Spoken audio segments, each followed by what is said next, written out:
Hello friends, ഞാൻ doctor Rajesh Kumar. ക്ലിനിക്കിൻ്റെ ഇടവേളകളിൽ ഞാൻ ഏറ്റവും കൂടുതൽ ചെയ്യാൻ ഇഷ്ടപ്പെടുന്ന കാര്യം എന്ന് പറയുന്നത് യാത്രകൾ ചെയ്യാനാണ്. അതിന് ഇന്ന സ്ഥലമൊന്നുമില്ല. ഞാൻ ഒരുപക്ഷെ വെള്ളച്ചാട്ടങ്ങൾ കാണാൻ പോകാറുണ്ട്, നല്ല ഭക്ഷണങ്ങൾ കിട്ടുന്ന സ്ഥലങ്ങളിലേക്ക് പോകാറുണ്ട്, പള്ളി, അമ്പലങ്ങൾ, ഇതെല്ലാം പോകാറുണ്ട്. കാരണം യാത്ര ചെയ്യുക എന്നുള്ളതാണ് എനിക്ക് അടിസ്ഥാനപരമായിട്ട് ഇഷ്ടം. ആ ഒരു കൂട്ടത്തിൽ ഞാൻ ഒരു 3-4 ദിവസങ്ങൾക്ക് മുമ്പ് പോയ സ്ഥലമാണ് തമിഴ്നാട്ടിൽ തഞ്ചാവൂരിൽ. അവിടെ തഞ്ചാവൂരിലുള്ള അമ്പലവും കുംഭകോണവും എല്ലാം കാണണം. കാരണം ഭാരതത്തിൻ്റെ പൈതൃകമാണ്. കാണാനുള്ള ആഗ്രഹത്തിൽ ഞാൻ ഫാമിലി ആയിട്ടാണ് പോയത്. അവിടെ ചെന്ന സമയത്ത് തഞ്ചാവൂർ കടുത്ത ചൂടാണ് കേട്ടോ. നമ്മുടെ ഇവിടെ ഉള്ളതിനേക്കാൾ 45 ഡിഗ്രിക്ക് അടുത്ത് അവിടെ ചൂടുണ്ട്. അവിടെ കണ്ട ഏറ്റവും വലിയ അമ്പലം, നമ്മൾ ബിഗ് ടെമ്പിൾ എന്ന് വിളിക്കുന്ന ബൃഹദേശ്വര ടെമ്പിൾ പോയി കാണാൻ സാധിച്ചു. ശിവൻ്റെ ആരാധനാലയമാണിത്. ആ ഒരു സ്ഥലം എന്ന് പറയുന്നത് ഇന്ത്യയുടെ വാസ്തുശാസ്ത്രത്തിൻ്റെ ഏറ്റവും നല്ല ഒരു ഉദാഹരണമാണിത്. അവിടെ പോയി കണ്ട സമയത്ത് അത്ഭുതത്തോടു കൂടി ഞാൻ കണ്ട വളരെയധികം എനിക്ക് സന്തോഷം തോന്നിയ ഒരു കാഴ്ച എന്ന് പറയുന്നത് അമ്പലം കാണാനായിട്ട്, പ്രത്യേകിച്ച് വൈകുന്നേരം ചൂടൊക്കെ ഒന്ന് മാറി വെയിൽ മാറിക്കഴിഞ്ഞാൽ അമ്പലം കാണാനായിട്ട് വരുന്ന ആൾക്കാരിൽ ഇഷ്ടം പോലെ മുസ്ലിംസ് ഉണ്ട്. മുസ്ലിമാണെന്ന് മനസ്സിലാവും, മുഖത്ത് പർദ്ദയുണ്ടാവും, ചിലർ തലയിൽ തട്ടുവിട്ടിട്ടുണ്ടാവും. അവർ വരുന്നു, കാണുന്നു, അവിടെ നിന്ന് ചിത്രങ്ങൾ എടുക്കുന്നു, ഹാപ്പി. അവിടെ ആൾക്കാർ ഇഷ്ടം പോലെ ചുറ്റും വരുന്നുണ്ട്. എനിക്കിനി ക്രിസ്ത്യൻസ് ഉണ്ടോ എന്ന് എനിക്കറിയില്ല, തിരിച്ചറിയാൻ സാധിക്കില്ലല്ലോ. അങ്ങനെ വരുന്നുണ്ട്. പ്രത്യേകിച്ച് അവിടെ ആരും തുറിച്ചുനോട്ടവുമില്ല, എല്ലാവരും ഹാപ്പി ആയിട്ട് അമ്പലം പോയി കാണുന്നു. ബൃഹദേശ്വര ടെമ്പിളിൽ നിന്നും ഇറങ്ങിയിട്ട് പിറ്റേ ദിവസം എൻ്റെ പ്ലാന് കുംഭകോണത്തുള്ള അമ്പലത്തിലും പോകാനും അവിടുത്തെ ഭക്ഷണമൊക്കെ കഴിക്കാനുമായിരുന്നു. എന്നാൽ കുംഭകോണത്ത് എവിടെ പോകണം, ഏതൊക്കെയാണ് അമ്പലങ്ങൾ, അവിടെ ഭക്ഷണമൊക്കെ എവിടെയാണ് കിട്ടുക എന്നുള്ളതിനെക്കുറിച്ച് എനിക്കൊരു ഐഡിയ ഇല്ല. നിങ്ങൾ കേട്ടിട്ടുണ്ടായിരിക്കും കുംഭകോണത്തുള്ള ഏറ്റവും പ്രശസ്തമായിട്ടുള്ള ഡിഗ്രി കോഫി, അവിടുത്തെ ഈ ഒരു പ്രത്യേക തരത്തിലുള്ള ഫിൽറ്റർ കോഫി മേക്കിംഗ് ആണ്. സോ ഇത് എങ്ങനെ കാണണം എന്നറിയാനായിട്ട് ഞാൻ ഈ ബൃഹദേശ്വര ടെമ്പിളിൻ്റെ അടുത്തുള്ള ഒരു മോരൊക്കെ കിട്ടുന്ന ഒരു കടയിൽ പോയി മോരൊക്കെ കുടിച്ചു. എന്നിട്ട് അവിടുത്തെ ആളിനോട് ഞാൻ ചോദിച്ചു. അപ്പം പുള്ളി പറഞ്ഞു തന്നു, ഇന്ന സ്ഥലത്ത് ഇന്ന അമ്പലമുണ്ട്, ആ അമ്പലം ഇത്ര മണിക്ക് തുറക്കും, ആ അമ്പലത്തിൽ കയറി കാണാവുന്നതാണ്, ചില സ്ഥലങ്ങളിൽ ടിക്കറ്റ് ഉണ്ട്, അതുകൂടാതെ അവിടെ പോയിട്ട് ഇന്ന സ്ഥലങ്ങളിൽ ഇന്ന ഭക്ഷണം കഴിക്കണം, അവിടെ നിന്ന് ഇന്ന പ്രസാദം കിട്ടും. ഇങ്ങനെ എനിക്ക് കുംഭകോണത്തെയും അവിടുത്തെ അമ്പലങ്ങളെക്കുറിച്ചും വളരെ ഡീറ്റെയിൽ ആയിട്ട് പുള്ളി പറഞ്ഞു തന്നു. വളരെ സന്തോഷം. ഞാൻ മോരൊക്കെ കുടിച്ചതിന് ശേഷം പരിചയപ്പെടുന്നതിൻ്റെ ഭാഗമായിട്ട് ചേട്ടൻ്റെ പേരെന്തെന്ന് ചോദിച്ചു. പുള്ളി പറഞ്ഞു യൂസഫ്.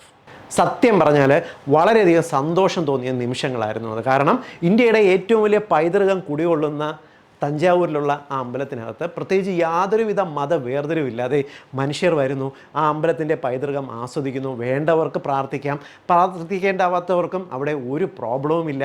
അതേപോലെ തന്നെ മറ്റു അമ്പലങ്ങളെക്കുറിച്ച് എനിക്ക് പറഞ്ഞു തന്നതും അന്യമതസ്ഥരായിട്ടുള്ള ആൾക്കാർ, അവിടുത്തെ കിട്ടുന്ന ഭക്ഷണം, പ്രസാദം, ഇതിനെക്കുറിച്ച് വിശദീകരിക്കാൻ അവർക്ക് യാതൊരുവിധ ബുദ്ധിമുട്ടും ഇല്ല.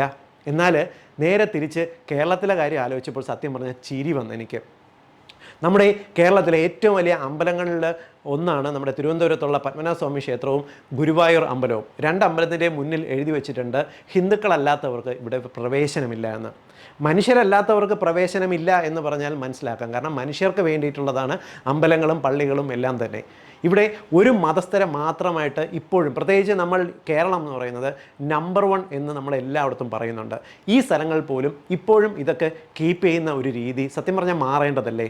അമ്പലങ്ങളിലേക്ക് പ്രവേശിക്കുന്നതിന്, പ്രത്യേകിച്ച് താഴ്ന്ന ജാതിക്കാർ പ്രവേശിക്കുന്നതിന് വേണ്ടിയിട്ട് നിയമം പാസ്സാക്കിയ ക്ഷേത്രപ്രവേശന വിളംബരം നടപ്പാക്കിയിട്ടുള്ള നമ്മുടെ കേരളത്തിൽ ഇത്തരത്തിൽ അമ്പലങ്ങളുടെ മുന്നിൽ നമ്മൾ അഹിന്ദുക്കൾക്ക് പ്രവേശനമില്ല എന്ന് മനുഷ്യർക്കെതിരെ മുഖം തിരിക്കുന്ന ഒരു ബോർഡ് സത്യം പറഞ്ഞാൽ മാറ്റേണ്ടതല്ലേ? അമ്പലങ്ങളിൽ പുരുഷന്മാർ പ്രവേശിക്കുമ്പോൾ ഉടുപ്പ് ഊരണ്ട, സാധാരണ വസ്ത്രത്തിൽ പ്രവേശിക്കാം എന്ന തരത്തിൽ നിയമം മാറ്റണമെന്ന് ആൾക്കാർ ആലോചിക്കുന്ന സമയത്ത് ദയവായിട്ട് ഈ ഒരു കാര്യം കൂടി ഒന്ന് ചെയ്യാനായിട്ട് ശ്രമിക്കുക. കാരണം മതസൗഹാർദ്ദം എന്ന് പറയുന്നത് മനുഷ്യരെ തമ്മിൽ അകറ്റി നിർത്തുന്നതിന് വേണ്ടിയിട്ടുള്ളതല്ല, മനുഷ്യരെ തമ്മിൽ സ്നേഹിക്കുന്നതിന് വേണ്ടി മാത്രമാണ്. എല്ലാ മതങ്ങളും അത് തന്നെയാണ് പറയുന്നതെന്നാണ് ഇന്നുവരെയും ഞാൻ പഠിച്ചിട്ടുള്ളത്. മനുഷ്യർക്കും മതങ്ങൾക്കും ഇടയിൽ നിൽക്കുന്ന ചില ആൾക്കാരാണ് എക്കാലത്തും ഇതിനെ തമ്മിൽ തിരിക്കുന്നതിന് വേണ്ടി ശ്രദ്ധിച്ചിട്ടുള്ളത്. നിങ്ങൾക്കറിയാം, ഞാൻ പ്രത്യേകിച്ച് അതിനെക്കുറിച്ച് ഡീറ്റെയിൽ ആയിട്ട് പറയേണ്ട ആവശ്യമില്ല. ഞാൻ തമിഴ്നാട്ടിൽ നിന്നും തിരിച്ച് കേരളത്തിലേക്ക് എത്തിയപ്പോൾ ഇവിടെ കണ്ട വാർത്ത എന്ന് പറയുന്നത് നമ്മുടെ നന്ദഗോവിന്ദം ഭജൻസ്, അവരുടെ പാട്ടുകൾ ഞാനും ഇൻസ്റ്റാഗ്രാമിൽ കേട്ടിട്ടുണ്ട്, എനിക്കും വളരെ ഇഷ്ടമാണ്. അതിനകത്ത് അവർ ഏത് ദേവനെ ഏത് ദേവിയാണ് അവർ പ്രകീർത്തിക്കുന്നത് പലപ്പോഴും അതിൻ്റെ ആ ഈണത്തിൽ ശ്രദ്ധിക്കാറ് തന്നെയില്ല. സിനിമാ പാട്ടുകൾ വരെ ഞാൻ അതിൻ്റെ ഇടയിൽ കേട്ടിട്ടുണ്ട്, വളരെയേറെ ആസ്വദിച്ചിട്ടുമുണ്ട്. അവർ ഒരു ക്രിസ്ത്യൻ പാട്ട് പാടി എന്ന് പറഞ്ഞിട്ട് ഇവിടെ ഉണ്ടാക്കിയ കോലാഹലം ഇപ്പോഴും സോഷ്യൽ മീഡിയയിലും ന്യൂസ് ചാനലിലും എല്ലാം നിലനിൽക്കുന്നുണ്ട്. സത്യം പറഞ്ഞാൽ ഇതിൻ്റെയൊക്കെ ആവശ്യം എന്താണ് എന്ന് ഒരു സെക്കൻഡ് നമ്മൾ ചിരിയോടുകൂടിയാണ്, അല്ലെങ്കിൽ പരിഹാസ ചിരിയോടുകൂടി ചിന്തിച്ചു പോകും. നിങ്ങളൊന്ന് ആലോചിച്ച് നോക്കി, നമ്മുടെ കേരളത്തിലെ എക്കാലത്തെയും വലിയ ഈ പാട്ടുകൾ, ഭക്തി ഗാനങ്ങൾ എഴുതിയിട്ടുള്ളത് ഹിന്ദു പാട്ടുകളായിക്കോട്ടെ, ക്രിസ്ത്യൻ പാട്ടുകളായിക്കോട്ടെ, മുസ്ലിം പാട്ടുകളായിക്കോട്ടെ, ഇത് എഴുതിയിട്ടുള്ളത് വയലാർ രാമവർമ്മ. വയലാർ ഒന്നാം തരം നിരീശ്വരവാദിയാണ്. അദ്ദേഹത്തിന് ജാതിയുമില്ല, മതവുമില്ല, ഒരു കുന്തവുമില്ല, അങ്ങനത്തെ ഒരു മനുഷ്യനായിരുന്നു. അതേപോലെ നിങ്ങൾക്കറിയാം, ഏറ്റവും ഇമ്പമാർന്ന പാട്ടുകൾ, നല്ല ഭജന ഗാനങ്ങൾ ഉൾപ്പെടെ നമ്മുടെ യൂസഫ് അലി കച്ചേരി എഴുതിയിട്ടുണ്ട് ഇല്ലേ? നമ്മുടെ പ്രിയപ്പെട്ട ഭഗവാൻ അയ്യപ്പന് രാത്രി ഉറങ്ങണം എന്നുണ്ടെങ്കിൽ പാട്ടുപാടി ഹരിവരാസനം പാടി ഉറക്കുന്നത് ക്രിസ്ത്യാനിയായിട്ടുള്ള യേശുദാസാണ് ഇല്ലേ? ആ കാലത്തൊന്നും ഇല്ലാത്ത ഒരു പ്രശ്നമാണ് ഇപ്പോൾ പാട്ടുകൾക്കിടയിൽ കൊണ്ടുവരാൻ ശ്രമിക്കുന്നത്. ഇതിൻ്റെ പുറകിലുള്ള അജണ്ട എന്ത് തന്നെ ആയിരുന്നാലും അതിലേക്കൊന്നും ഞാൻ കടക്കുന്നില്ല. എന്നിരുന്നാൽ പോലും മതം എന്ന് പറയുന്നത് സൃഷ്ടിക്കപ്പെട്ടത് ബേസിക്കലി മനുഷ്യൻ്റെ സന്തോഷത്തിനും സമാധാനത്തിനും വേണ്ടിയിട്ടാണ്. സമാധാനം നഷ്ടപ്പെടുന്ന ഒരവസ്ഥയിലേക്ക് മതത്തിനെ വളരാൻ അനുവദിക്കുന്നിടത്ത് മനുഷ്യൻ സ്വയം ചെറുതുകയാണ് ചെയ്യുന്നത്. പ്രത്യേകിച്ച് എപ്പോഴും മതത്തിൻ്റെ പേരിൽ ഒരു വേർതിരിവുണ്ടാക്കാൻ ശ്രമിക്കുന്നത്. നിങ്ങൾക്കറിയാം, ഒരു 2 മാസങ്ങൾക്ക് മുമ്പ് തിരുവനന്തപുരത്ത് നടന്ന ആറ്റുകാൽ പൊങ്കാലയ്ക്ക് നല്ല സാരിയൊക്കെ കൊടുത്ത് ഒരു മുസ്ലിം പെൺകുട്ടി വന്ന് പൊങ്കാല ഇട്ട് പോയിട്ടുണ്ടായിരുന്നു. അത് സോഷ്യൽ മീഡിയയിൽ വന്ന സമയത്ത് ആ പെൺകുട്ടിക്കെതിരെ നടന്ന സൈബർ ആക്രമണം, ആ കുട്ടി അങ്ങനെ ചെയ്തതിനെതിരെ നടന്ന ആക്രമണം എത്രത്തോളം അവരുടെ സമൂഹത്തിൽ നിന്ന് തന്നെ ഉണ്ടായി എന്ന് നമ്മൾ കണ്ടിട്ടുണ്ട്. എന്തിനു വേണ്ടിയിട്ടാണ് ഇങ്ങനെ ഒരു ആചാരത്തിന് വേണ്ടി ഒരു പായസം അല്ലെങ്കിൽ ഒരു ഭക്ഷണം ഉണ്ടാക്കുന്ന സമയത്ത് ഇത്തരത്തിലുള്ള പ്രശ്നങ്ങൾ കാണിക്കുന്നത്? ഇതേ അവസ്ഥ മറ്റു മതങ്ങളിലും ഉണ്ട് കേട്ടോ. എനിക്കറിയാം, ഈ ഹിന്ദു അമ്പലങ്ങളിലുള്ള പ്രസാദം ക്രിസ്ത്യൻ വീടുകളിൽ കൊടുത്തു കഴിഞ്ഞാൽ അയ്യോ അത് കഴിക്കരുതെന്ന് പറയുന്ന ചില ഇവരുടെ മതത്തിൻ്റെ അധ്യക്ഷന്മാരും നമ്മുടെ കേരളത്തിൽ ഇപ്പോഴല്ല, കുറച്ച് വർഷങ്ങൾക്ക് മുമ്പ് പറഞ്ഞത് എനിക്ക് നേരിട്ടറിയാവുന്ന കാര്യമാണ്.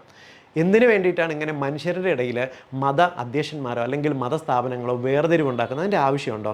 മതം എന്ന് പറയുന്നത് ഞാൻ പറഞ്ഞല്ലോ സന്തോഷത്തിനും സമാധാനത്തിനും വേണ്ടിയാണ്. ചെറിയ ഒരു തരത്തിലെങ്കിൽ ഇത്തരത്തിൽ ഒരു കരട് അതിൻ്റെ ഇടയിലേക്ക് ഇടുന്നവർക്ക് ഉറപ്പായിട്ടും അറിയാവുന്ന കാര്യമാണ് ഇതിൻ്റെ പേരിൽ തമ്മിൽ തിരിയും.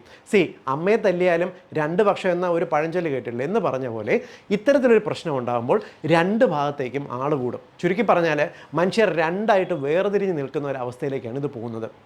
സോഷ്യൽ മീഡിയ വന്നതോടുകൂടി, പ്രത്യേകിച്ച് ഇപ്പോഴത്തെ കാലത്ത് ആൾക്കാർക്ക് എന്തും ഒരു ക്യാമറയുടെ മുന്നിൽ നിന്നോ മൊബൈൽ ഫോണിലൂടെയോ പറയാമെന്ന് പറയുന്ന ഒരു അവസരത്തിൽ, എന്തും എഴുതി സോഷ്യൽ മീഡിയയിൽ പോസ്റ്റ് ചെയ്യാമെന്ന് പറയുന്ന ഒരു അവസരത്തിൽ ഇതിനെല്ലാം ആളിക്കത്തിക്കാൻ നമ്മുടെ സമൂഹത്തിൽ ധാരാളം പേരുണ്ട്.